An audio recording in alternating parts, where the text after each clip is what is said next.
where my parents they worked long and hard. They owned a farm of land in the shadow of Slieve, quite adjacent to the hand. My father was a brawny man with a head of flaxen hair, had saving hair in the bog, none with him could compare. He played the fiddle and the flute, even joined the Kerry band. He used sometimes play in Gleason's, not too distant from the hand. When I left school in '85, there was no work for me. The rich, they still grew richer while we were left to flee.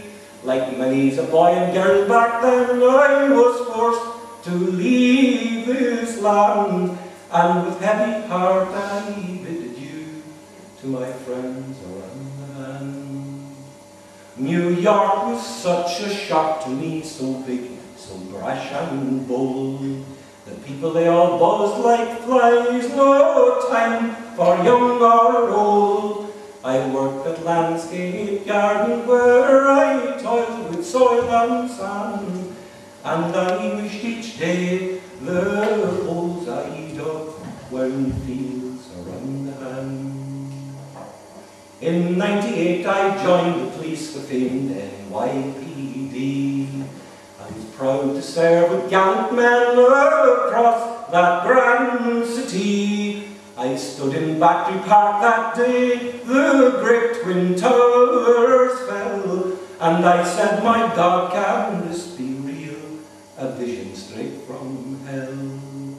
For the air was filled with terror and a din that grew so loud. For the dying and the dead we searched through a dust-filled toxic cloud.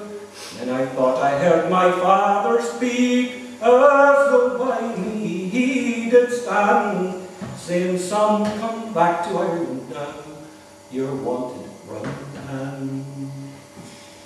We buried him within the month, the cancer took him fast. I watched and prayed and held his hand till at length he breathed his last. My wife and I, we talked it through, we just knew it would be grand. From that day on there'd be no going back, we'd live around the hand. So my father, he has gone to God, in Kilmaley now he lies.